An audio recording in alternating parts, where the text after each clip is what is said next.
Good morning, everyone, and welcome to the January 2024 Martin Gardner Celebration of Mind talk.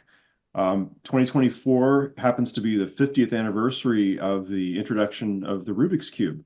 And so in honor of that, I'm very pleased to be able to have Tom Rokicki here today. Many of you have heard about this concept of God's number of the Rubik's Cube, that God's number is 20. Tom is the one who proved that, and he's going to tell us all about it.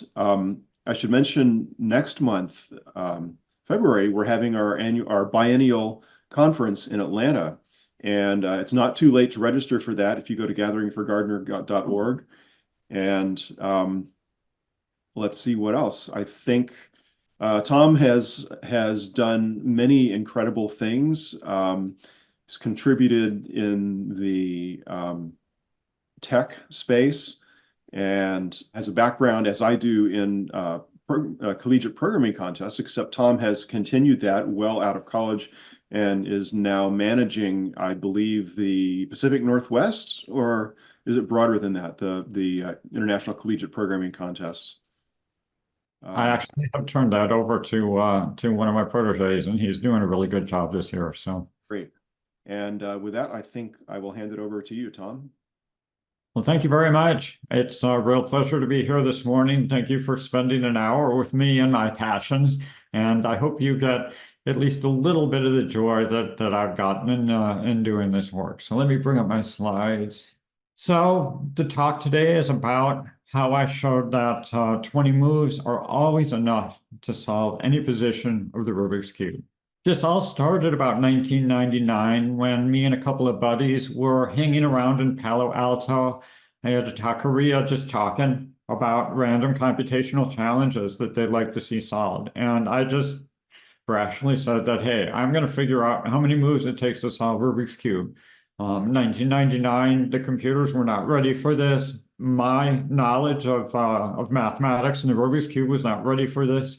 But over a period of 10 years, we were able to actually learn enough and develop enough technology to make this happen. So this is that story. But first, let's talk a little bit about the Rubik's Cube.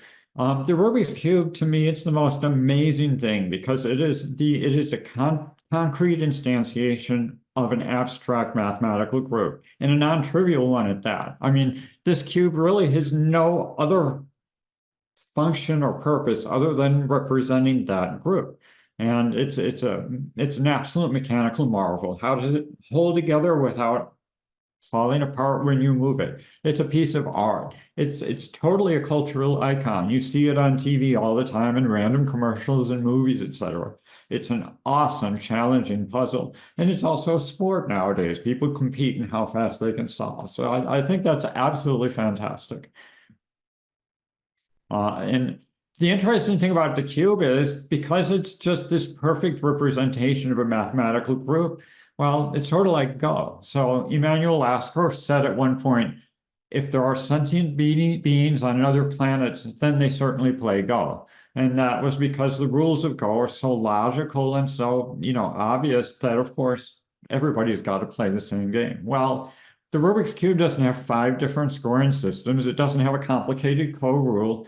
And any 8-year-old, you hand them a Rubik's Cube, they know what to do with it. They know what the object is. And a lot of those 8-year-olds can actually solve the cube, which is fantastic.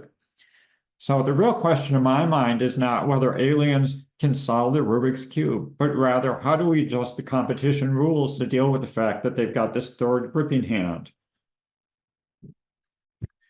Of course, the aliens have to come, compete against someone like Max Park. So I want to show you a really quick video here. And this is some years back, and there we go. Okay. So in the WCA competitions, he just sat down and he has 15 seconds to look at the cube. He can't make any moves during those 15 seconds, but he can actually look at it and plan out his first move. And then he's going to place his hands on the timer. When he lifts his hands off the timer starts. He solves the cube, puts his hands back on the timer to solve it, and we have a new record, 3.13 seconds. It's a new world record that was set, I believe, in July and it destroyed a previous world record of several years standing. So it was phenomenal. Now, this was a little bit of a lucky solve. World records tend to be lucky solves, but make no mistake, he can solve the cube typically in 5 or 6 seconds, which is just incredible. So, the aliens really have a lot to deal with. Okay.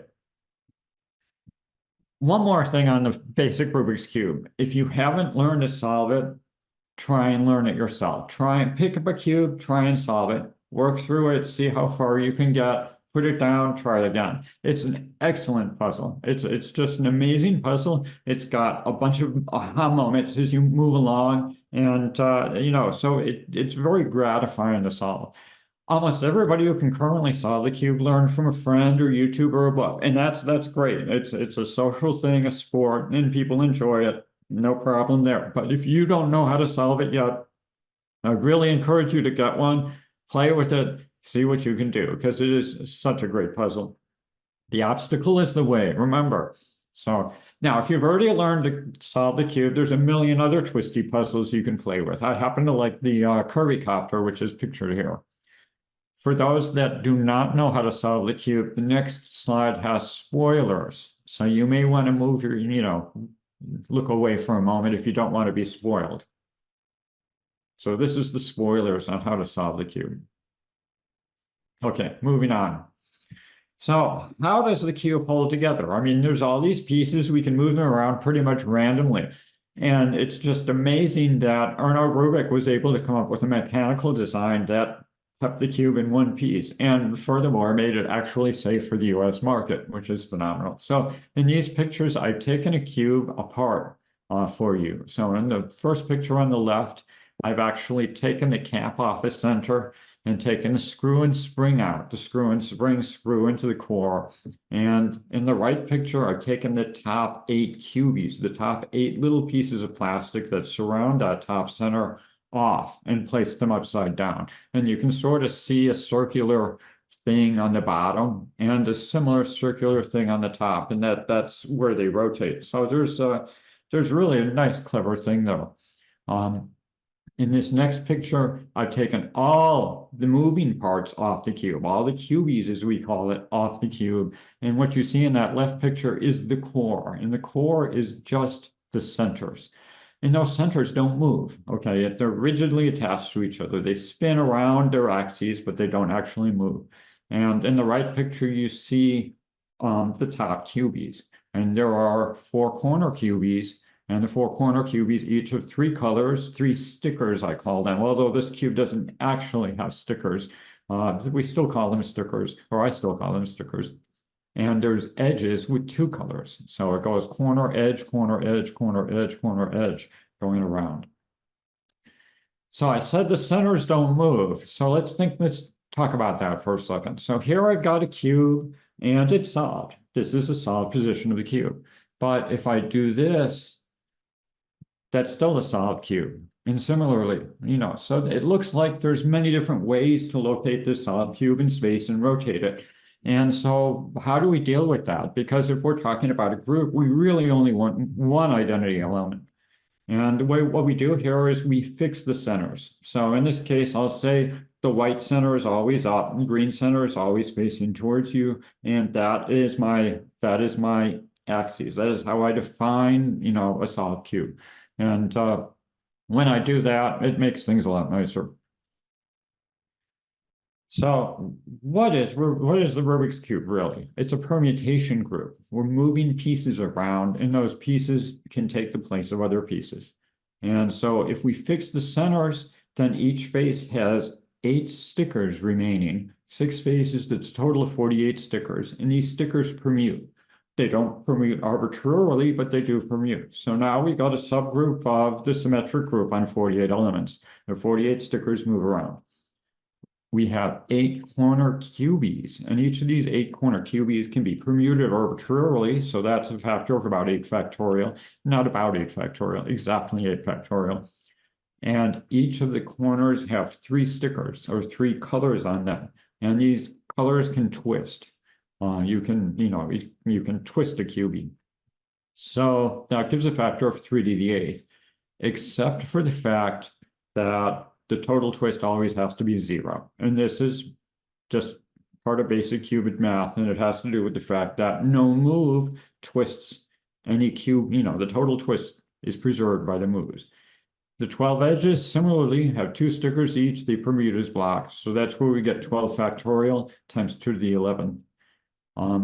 The edge and corner permutation parities are equal. So we can move the edges arbitrarily, 8 factorial. We can move the corners permutations arbitrarily, that's 8 factorial. I got 12 on the edges, 8 on the corners.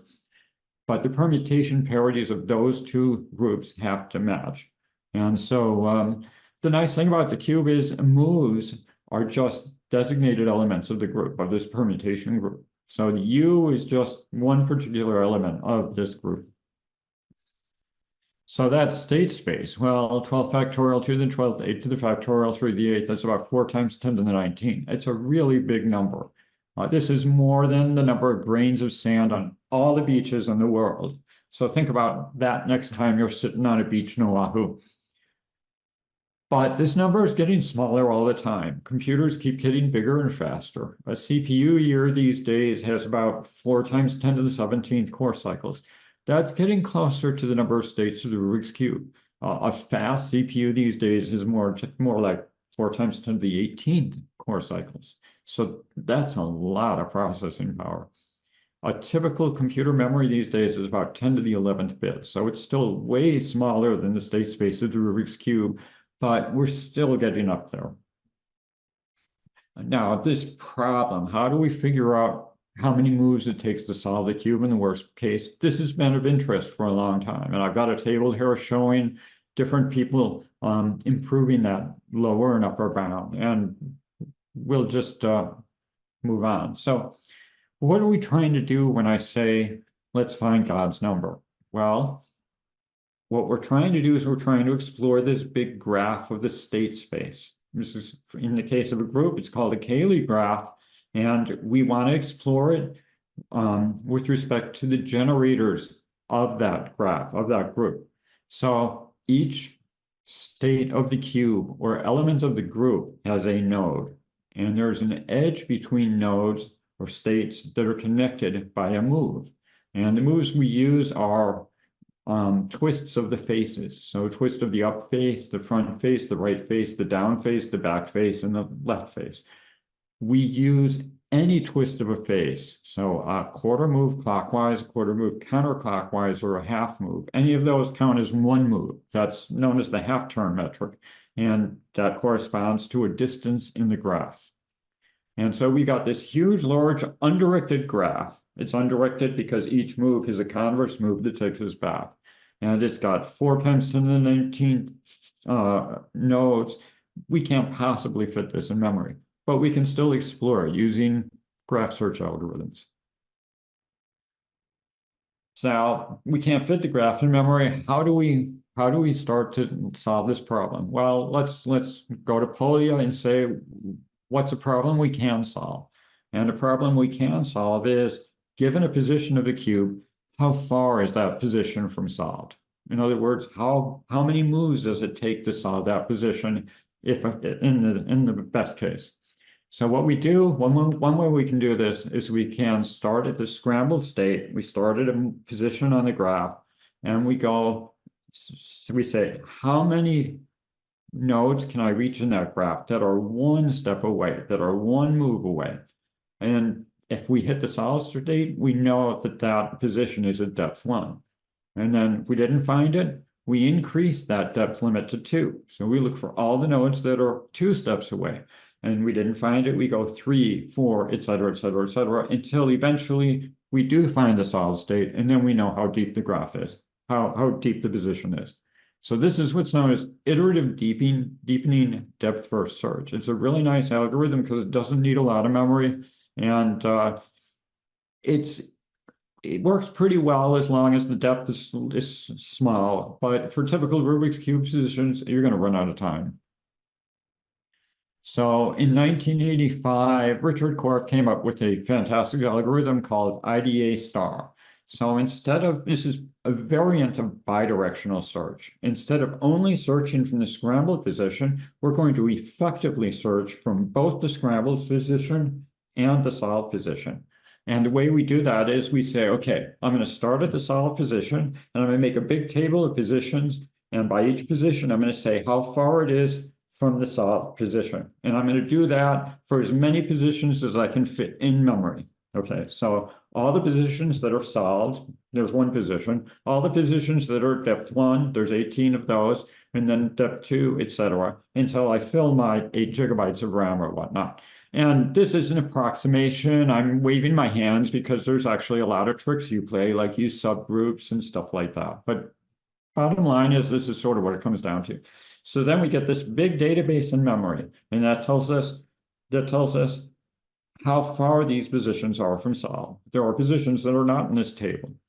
So next, what we do is we use our iterated depth first search from the scrambled position, and we explore the search tree again. We go 1 step away, 2 steps away, 3 steps away from the scrambled position. And for each of the nodes we look at, each of the positions we explore, we look to see if it's in that big table in memory. If it is, and the sum of the distance in memory plus how far I've explored so far is bigger than my current depth limit, then I backtrack. Okay, so this is an amazing algorithm. It gave the first practical Rubik's Cube solver, optimal Rubik's Cube solver in 1997. And this algorithm is so much fun because it scales with the square of Moore's law. Moore's law states that the number of transistors increase for a particular cost at about 2 times every 18 months. And Moore's law has been pretty dead for a while, but for the period of like the 80s through 2010 or something like that, it was in full force and it made a big impact. This algorithm, this IDA star, if its performance is proportional to the number of instructions your computer can do per second and the amount of memory you have. So if you double both of those, this algorithm becomes 4 times as fast. And let me show you what that means in real terms. Corf's initial implementation in 1997 could solve about 1 position per day on a really nice Sun workstation. In 2003, I implemented his algorithm pretty much with no changes, and I could solve 100 positions per day on a pretty cheap Linux desktop. That was just 6 years later. Today, on a Linux server that I've got upstairs, I can solve 5 million positions per day.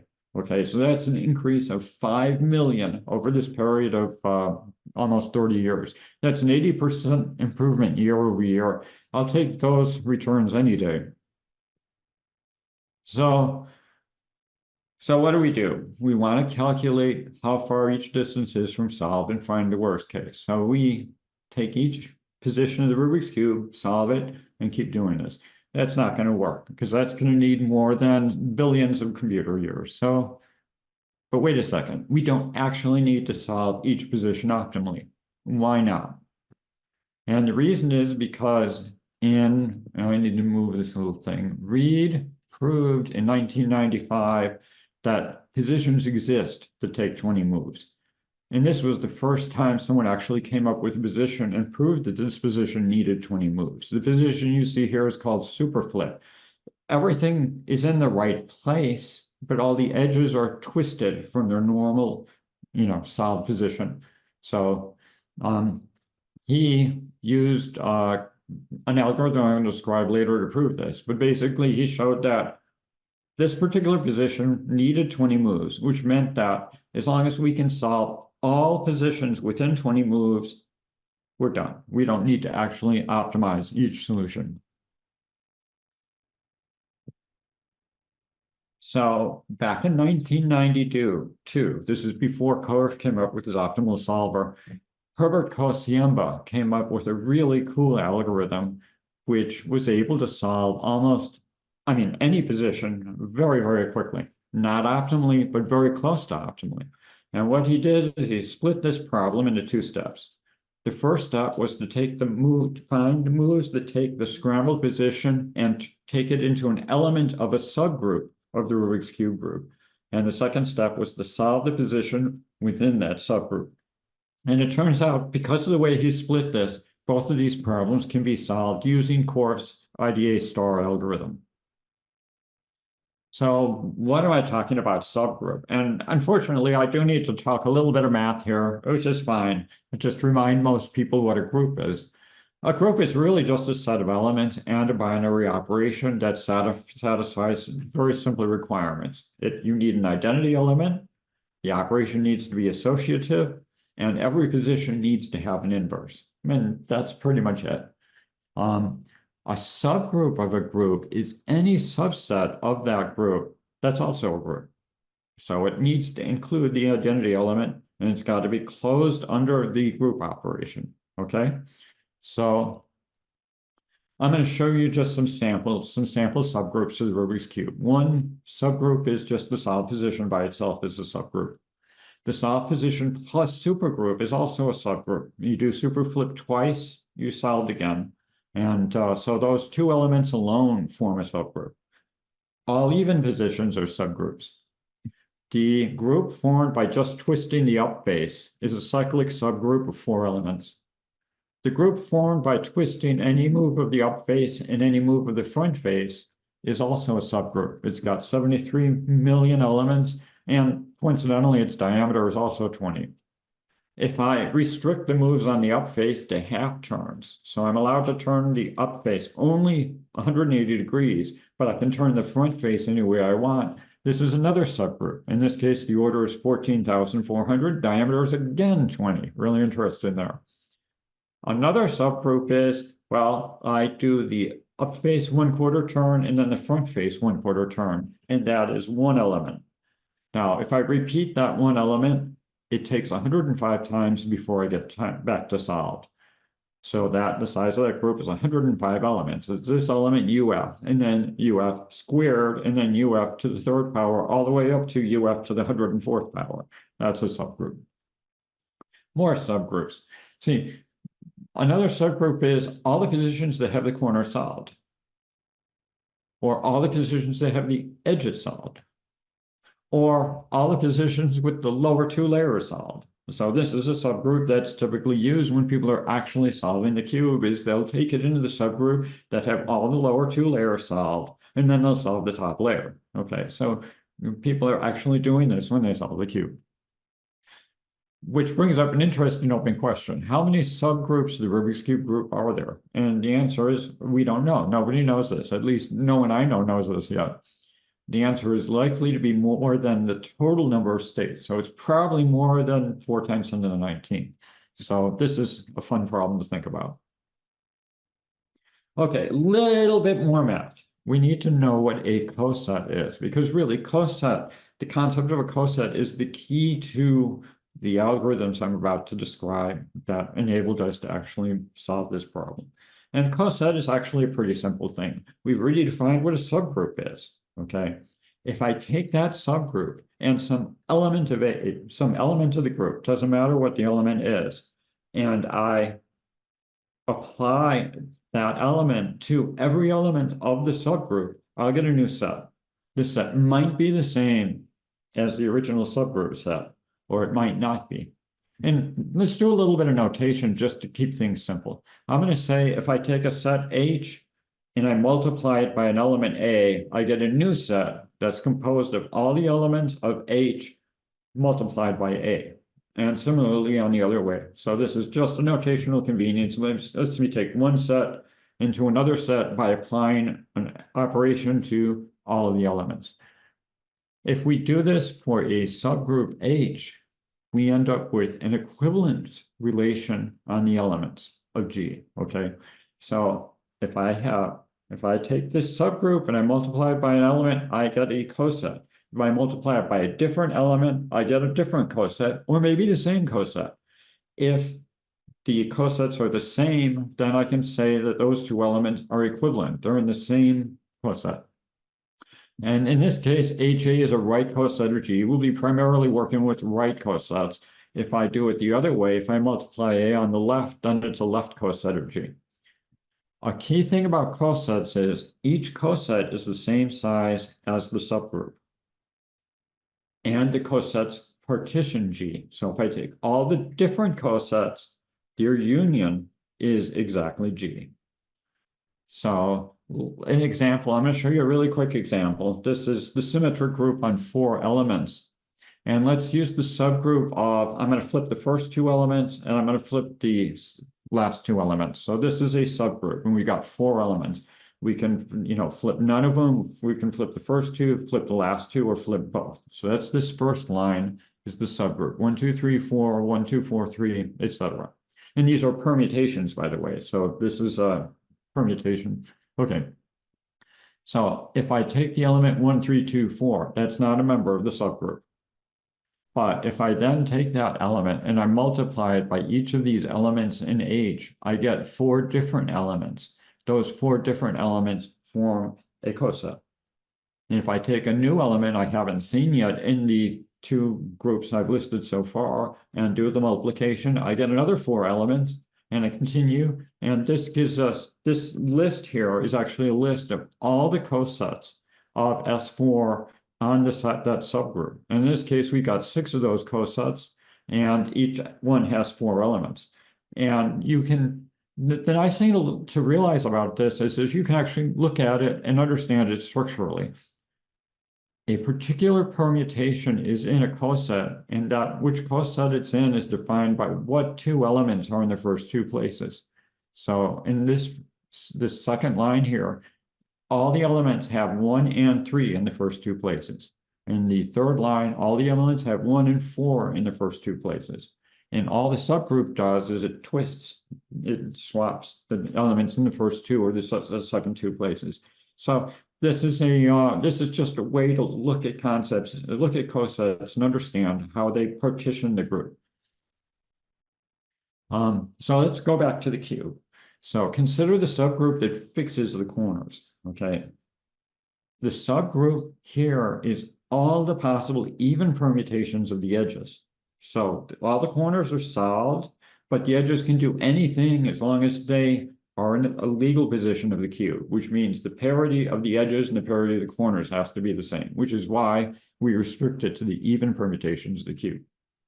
Now, if I use that subgroup and I want to look at a coset, well, given an arbitrary cube position, the coset HA, where H is the subgroup that fixes corners, on that cube position A is all the positions of the cube that have the same corner positions or orientations as A.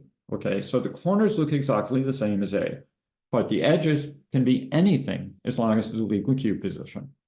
So that's how one example of how a coset works on the Rubik's Cube group. In this example, the corners tell us what coset we're in. The position of the corners tell us what coset we're in. And the edges that vary within the subgroup, that tells us where we are in the coset. This coset is easy to work with. And the reason it's easy to work with is we have this thing. We've actually taken this position and we've split it into 2 axes. And we can say which coset and where on the coset very nicely and easily. Unfortunately, we can't move within the subgroup really easily. So back 10 slides back, I said Kociemba's algorithm works in phase 1 by bringing an element into the subgroup and then solving within the subgroup. Well, with the corners fixed, we can't solve within the subgroup because every move is going to mess up those nice corners we fixed and take us out of the subgroup. So let's pick a different subgroup. And the subgroup we pick is one that's generated by moves of the cube. Okay, so this is a subgroup where we say, okay, we're going to use these moves of the cube and we're going to make this set. We're going to expand this set by closing it over a binary operation. And this is going to give us a bigger set. And this is going to be the subgroup we're going to work with. And the nice thing about doing that, having this subgroup that's generated by moves, is we can build a graph structure that describes how these cosets are related to each other. And in this case, if I use a set of generators G0 through G sub n, I can take any generator and any coset. So I start with the coset HA, and I can say, okay, the move G sub I takes us to the coset HA G sub I. And I can have a graph where each node is a coset and each edge is a move that takes us coset to coset. And this is analogous to the Cayley graph on the groups. Okay, it doesn't have exactly the same characteristics as a Cayley graph, which is why it's called a Schreier-Coset graph. But we can use the same sort of search algorithms on this coset graph that we use on the Cayley graph. And that's how the two-phase algorithm works.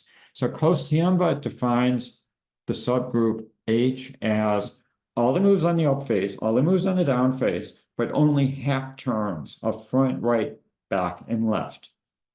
The size of the subgroup, and you doesn't matter how we get there, but you can calculate it, is about 20 billion. So it's pretty big, but not nearly as big as the Rubik's Cube group. The number of cosets is about 2 billion. So again, these numbers are roughly comparable, meaning we've roughly split the problem in half. It's generated by 10 of the moves. So here we've got actually u squared, and u to the third, because you close this under the generators. We've got d, d2, and d prime, and then we've got the additional 4. So 10 of the 18 cube phase twists are in this subgroup, which means when we're solving within the subgroup, we can use 10 of these moves, which means we probably can solve reasonably quickly in the subgroup. And it's highly symmetric, which we can exploit. So this is called, in the cubing vernacular, this is domino reduction. So you actually take a random position in the cube, you bring it into the subgroup, and then you solve that. And the moves U, F2, R2, D, B2, and L2 are moves that are on a similar problem, similar puzzle called the domino. But you can actually do this manually. And I'm going to show you what that looks like here. So if I change the stickers on the cube just a little bit, and what I'm going to do is I'm going to take all the yellow stickers off, and I'm going to put white stickers in their place. And I'm going to take all the stickers that are on the first layer sides or the last layer sides and just take those stickers off. And then I'm going to replace green by blue and orange by red. Okay, so now I've got this cube here. And it's only got 3 colors, and it's got some cubies that don't even have colors on them. This represents the subgroup, the Kociemba coset. It represents the coset, okay?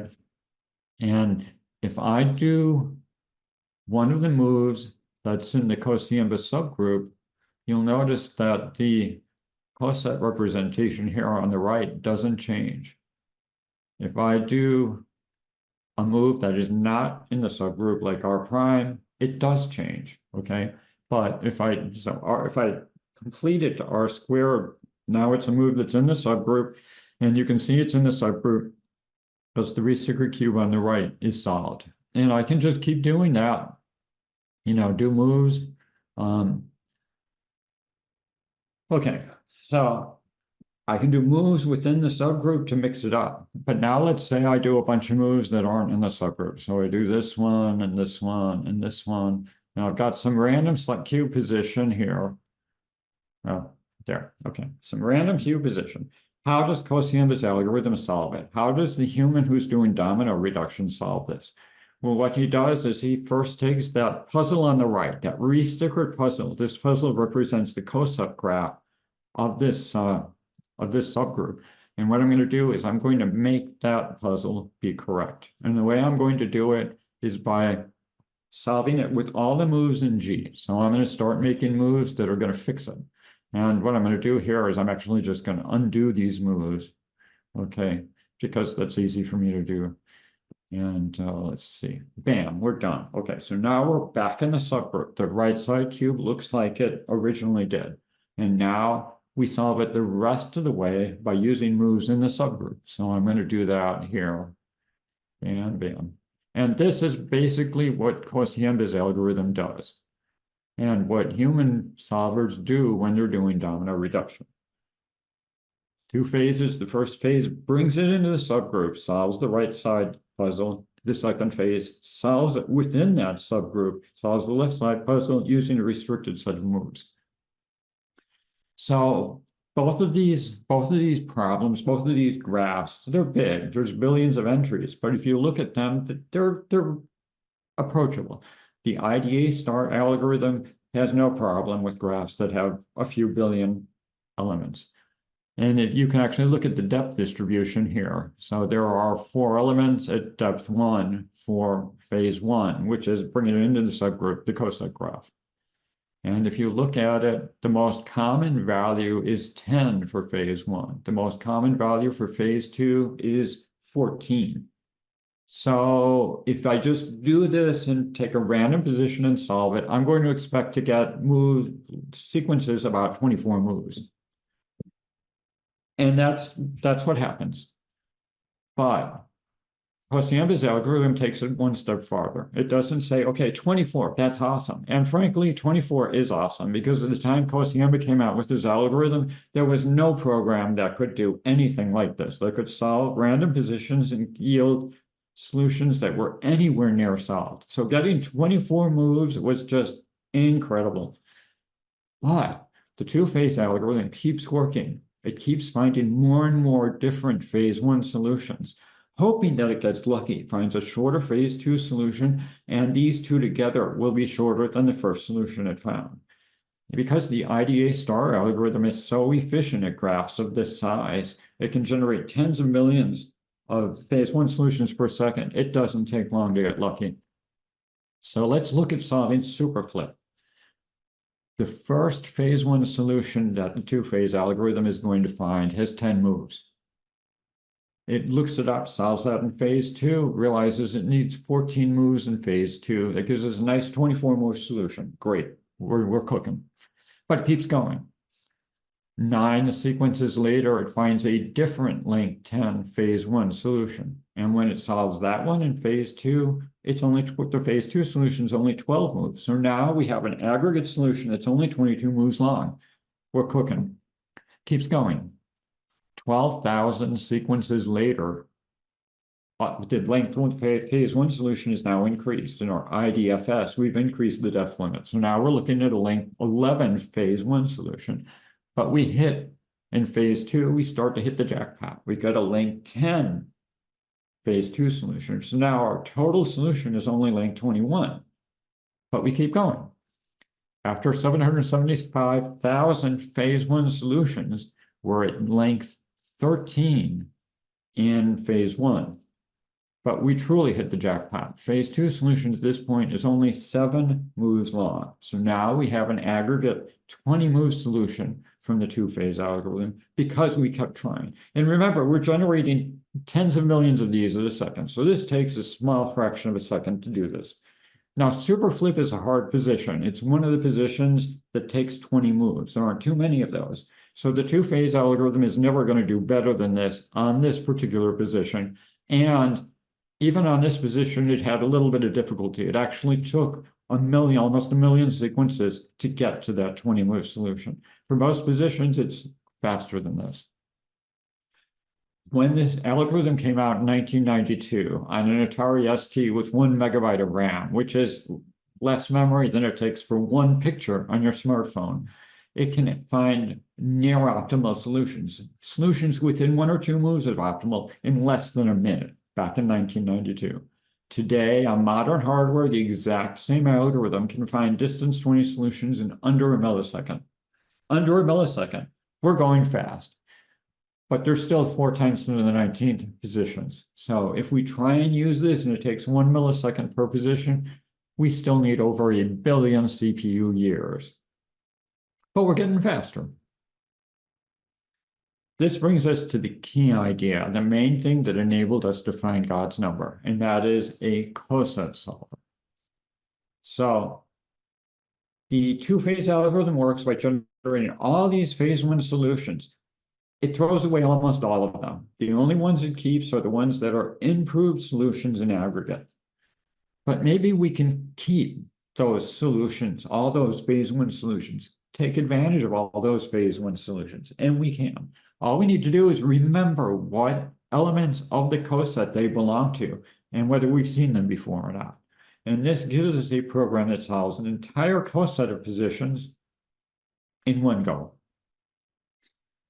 So if we take a given position, P, it's a coset representative. It doesn't matter what it is. There's some random position of the cube.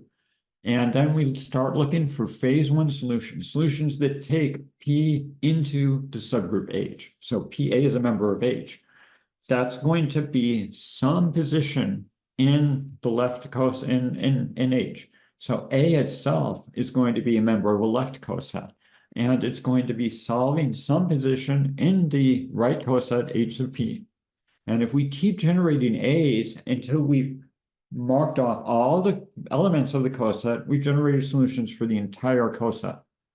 If we generate these solutions in order of length, we've solved them all optimally. Okay, at which point we now have an optimal solver that generates billions of solutions in super fast time. So I have a little example here. If the P, the example, or the coset representative is just FRU, FRU, just some random position. These are the first 6 phase one solutions that our coset solver will find. They're also the same first 6 solutions that Kociemba's 2-phase solution will find. He throws them away, we don't. So this followed by this brings us into the coset. And I'm going to show you what that looks like. So we start out with this. After we do the coset representative FRU, FRU, we're in this state. And notice on the right side, we're no longer in the subgroup. So we solve that with this sequence, and that brings us into the subgroup. And this sequence of moves on the right is that is a solution to some position of the Rubik's Cube. And that position of the Rubik's Cube is pictured right here. And we just keep doing that. The next subgroup does a similar thing. It's a different solution. It solves a different position.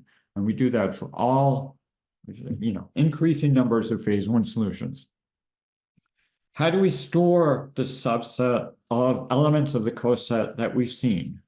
Well, we just use a big bitmap.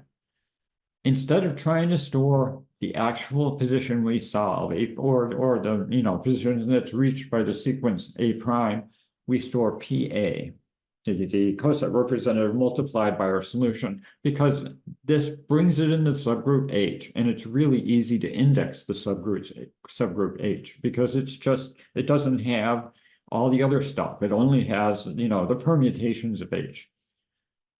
We have a bitmap that's got 20 billion elements in it. So we need 20 billion bits. So that's about 2.5 gigabytes. That fits in memory, no problem.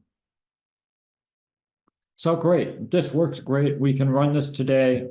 You can download the code and run it yourself. We can solve 25 million phase one solutions per second. If we're really lucky and every single one of these positions is a new position, every single one of these sequences is a new position, we're still going to need about 50,000 CPU years to calculate the diameter. But we're not going to be that lucky. There's going to be a lot of duplication as we fill up that bitmap. We're going to start hitting the same position over and over again. In the harder positions, we're not going to be able to see those. So we need at least one more trick. And that trick is, well, Kociemba's algorithm was so fast because it didn't guarantee optimality. It just tried to find good solutions. Can we do something similar in our coset solver? It turns out we can. And this is the last piece of magic we really need to make this fly. Let's talk about indexing S of 8. Okay, by indexing, what I mean is take a permutation in S of 8 and turn it into an integer number that is from 0 to the number of elements in the set. And there are algorithms to do this. They're pretty straightforward. If we order these permutations in lexicographical order, then this permutation gets 0, and then 876543 gets 4319. We use a bitmap. These are bit numbers. If we look at the group operation 7-8, which means just flip the last 2 elements of this group. Well, what does that look like? Well, if we want to do it for a particular index value in this subset, we can say, well, we're at some particular index. We convert that back to a permutation, flip those bottom 2 elements, convert that back into an index, and we're done. But that's kind of slow. It takes dozens of instructions. We can do better than that. It turns out, because of the lexicographical ordering, all we're doing is toggling that lowest bit of the binary representation of the index, which means that we can take this big bitmap, 2.5 gigabytes, multiply it by this group operation, just swap the bottom two elements, simply by shuffling a couple of bits around in the bitmap. And if we use 64-bit words, we can do it with 3 lines of code. On a modern CPU, this is going to do 200 billion group operations per second in taking one subset into another subset multiplied by a particular group element.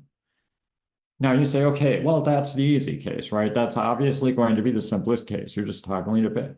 Well, other group operations are even easier. So if we swap the first 2 elements of the group, again, due to the lexicographical ordering, all we're doing is moving chunks of this bitmap around. And that's even faster. We can do that at memory copy speeds.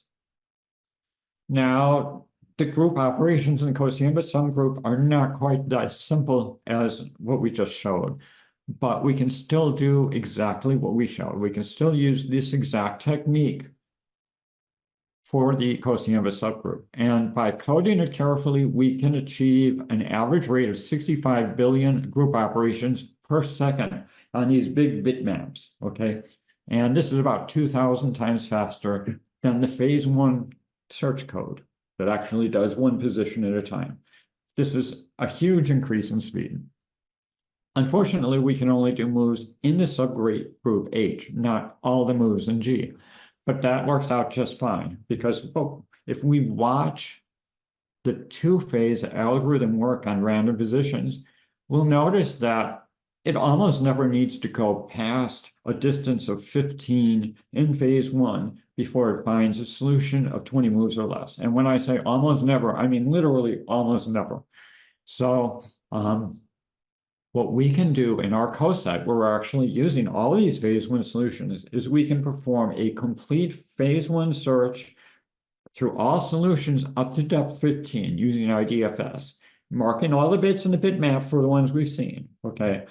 And this only gives us like 1 in every, 8,000 positions or something like that. So the bitmap is kind of sparse. But then we can use our bitmap tricks to take that bitmap of all found positions, extended by each of the moves in H, generate new bitmaps, union all those bitmaps, get a new bitmap that consists of all the positions that are then reachable by moves in H.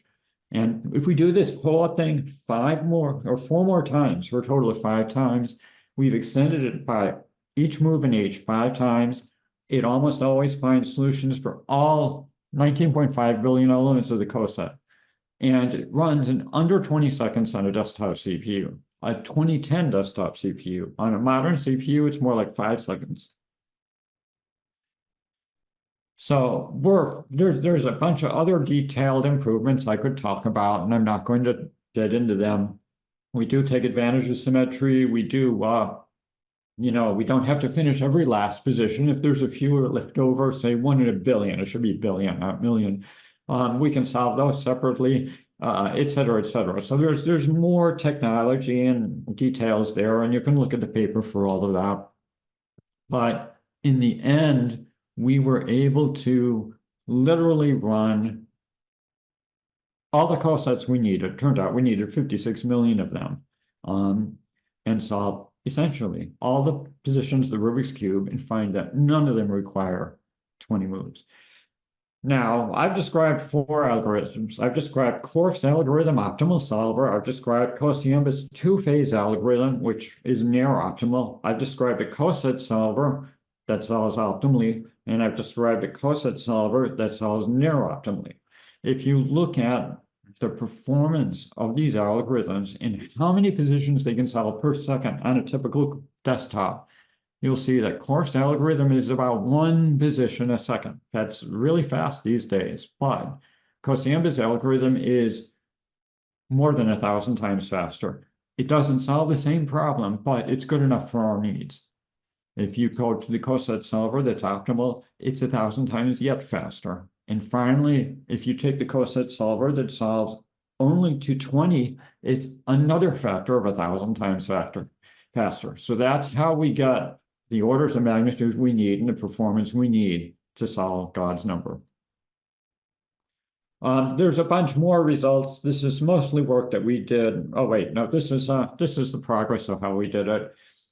I'm gonna actually skip over this a little bit. We developed our technology. We made the code faster. We got donated time from Sony that gave us some good numbers. And finally, in 2010, Google said, "Okay, we'll donate some CPU time for you." Now, at this point, we had our code ready. We knew we were going to be able to solve this problem one way or the other. We didn't know what the answer was. We were almost certain it was 20. We were sort of hoping it was 21, but we didn't know. So we really wanted to find a distance 21 because it turned out if we found a distance 21, we could have cut the amount of CPU needed by about a factor of 10. So instead of 35 years, it would have taken 3.5 years. So we were running it, the Google engineer was running the runs and making sure everything was working right. And there was like one position or one set that just wouldn't finish. And it was so frustrating. Kept restarting it, still would time out. It kept increasing the time limit. It would still time out. Finally, after increased the time limit by a significant margin, it finally completed. And that position, the one that caused all the grief, is the one shown here. And it is the hardest position for our code and for the Kociemba two-phase algorithm that we've been able to find. Most positions take well under a millisecond to solve the 20. This position to solve the 20 takes tens of minutes. It's just one of those outliers. And the thing is, we didn't expect to see this outlier. I mean, we were hoping it was in 21 and it wasn't. But in a space of 4 times 10 to the 19th positions, funny things can happen. And it's interesting to note there's no symmetry here. This isn't a special position because it's got some symmetry which causes weird things to happen or anything like that. It's just a random looking position. So we've done a lot more with this code. We've calculated God's number and the quarter turn metric. We found the count of positions through distance 15. We found a lot of the distance 20 positions of the cube and a bunch of other stuff. You can see all this on our website. There's so many more problems, though, that are open. For instance, we found the count of positions for depth 0 through 15, but not 16 to 20. We don't know how many distance 20 positions there are or how many distance 16 positions there are. Someone needs to finish this OEIS sequence. So maybe it'll be us, maybe it'll be you, I don't know. Another interesting problem is find all the distance 20 positions of the cube. And this is one that's near and dear to my heart, and I've been working on it. What is God's number for the supergroup? So if I take the Rubik's Cube and instead of I said the corners turn, well, you can't really see if the center turns. But if you put a picture on it, you can, because the nose is pointing the wrong way. So if I take a Rubik's Cube and I take into account the orientation of the centers, that's a 2,000 times larger group. What's God's number there? And we don't know the answer to that. Other problems, look at involutions and anti-symmetric positions of the cube. How about finding God's number for the 4x4x4? How about doing an optimal solver for the 4x4x4? Can we get there? What about the megaminx, which is it's a dodecahedron version of the Rubik's Cube? And of course, how many subgroups are there of the Rubik's Cube group? All fun problems. There's other things. Quarter turn metric turns out to be different than the half turn metric, and one very interesting respect. We've only found a single position in the quarter turn metric that needs 26 moves, which is God's number, only one. Whereas in the half turn metric, there are millions, hundreds of millions.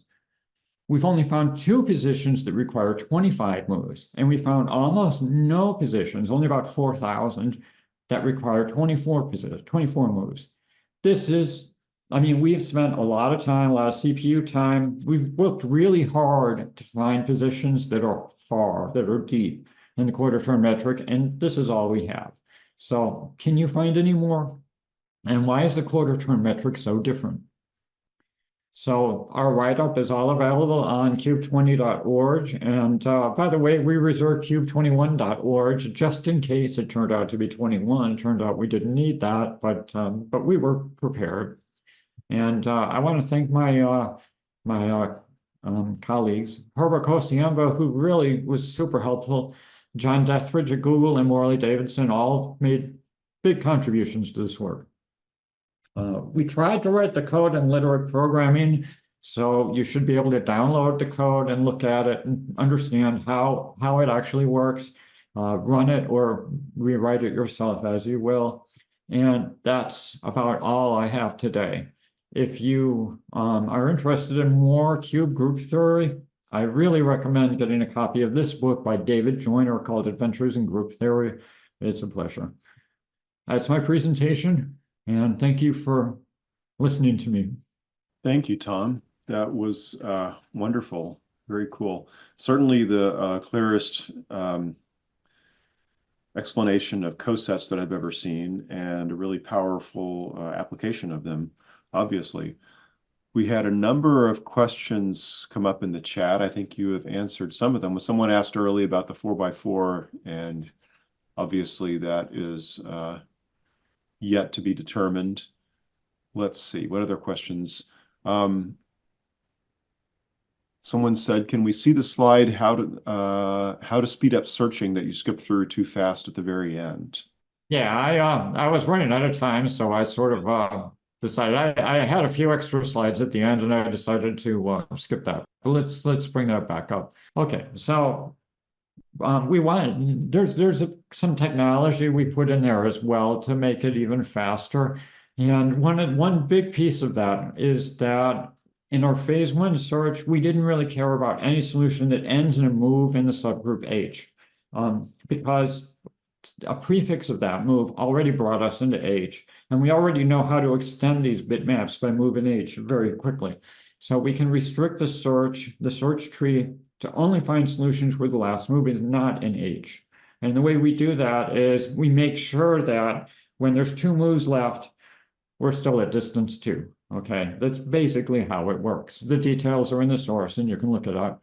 And that speeds up our search by more than 2 times. And that's sort of a pre-pass. We actually still have to do the bitmap extension trick, but this really speeds up our distance 15 and distance 16 searches a lot. What are the current bounds of God's number for the supergroup? Do you know? Well, it's clearly at least 20. We know it's even more than that just because of the count of positions. So if you take the total count of positions, which is 2048 times God's number, and you say, well, you figure out how many different moves there are. So you're doing a geometric thing, but then you realize it's got to be, I think, at least 21 or something like that. There are positions that we know take 24 moves. I think I found some positions that are deeper, but I don't have it at hand. So I really don't have good answers to that question at the moment.